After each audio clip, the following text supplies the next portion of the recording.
Honey, the tea is that Prince Harry got people all fired up this week when he announced he's writing a memoir. Well, now there are reports that many people are calling for Harry and Meghan to get their title stripped. Joining us live from London is royal expert Jonathan Sacherdoti, everybody.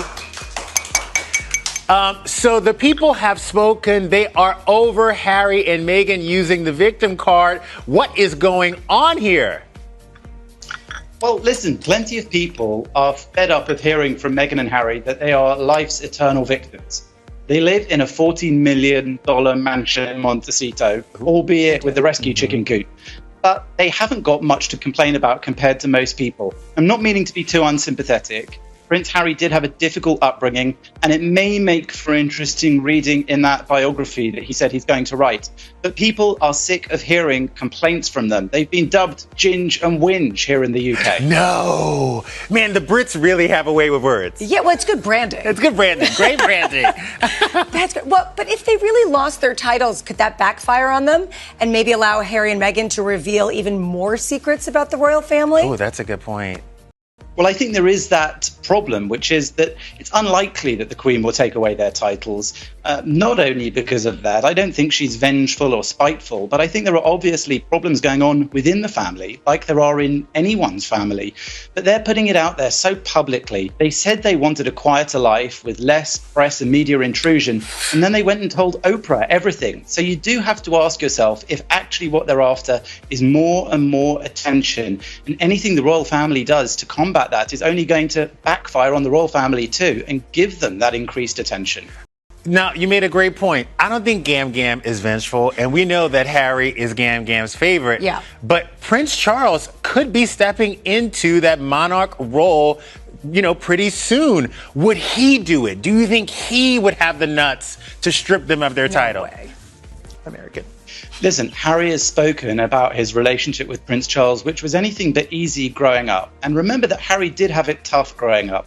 His mother died in that car crash, killed by the car crash with the paparazzi chasing her through Paris. He had to walk after her coffin on that funeral cortege as a 12-year-old boy. He also got into plenty of trouble growing up, and I think that Prince Charles has been blamed by him in some of his recent interviews for his bad parenting. Harry very specifically pointed that out. So the relationship isn't great between the two. But I think that Harry, like all grown men, can't keep blaming his upbringing and his parents for everything.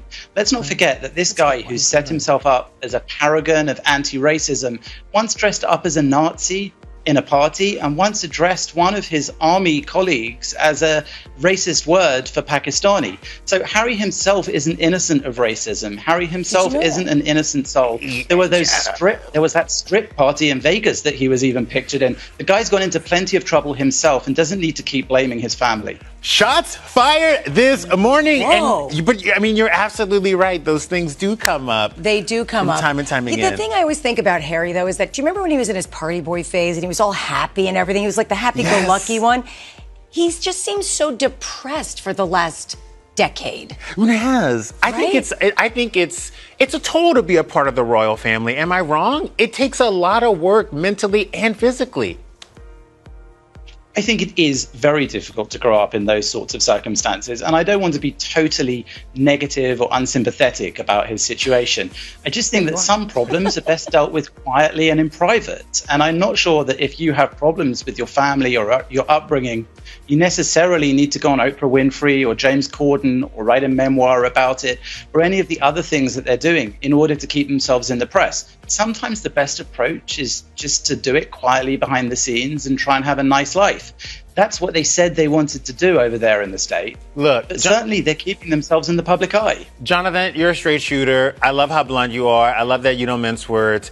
In your expert opinion, do you think that they can resolve this and recoup this relationship, this family relationship and bond after this book comes out? I really do hope so. And there's a lot of chat today as well about Thomas Markle, who said that he's actually going to take them to court so that he can see his grandchildren. Remember, he's not been allowed to see Harry and Meghan's children at all.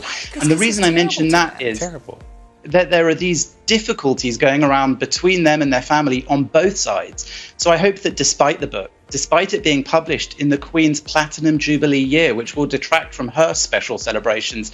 Despite all the things they've said about the family recently in the media, perhaps there is the chance that they can reconcile. And on a personal note, wouldn't that be nice if they can make up and stop this sort of fighting in public, stop lobbing grenades at the royal family, and just get back to being good family members and supporting both their family on a familial level, but also the monarchy and the British royal family, who are really being damaged by what's going on.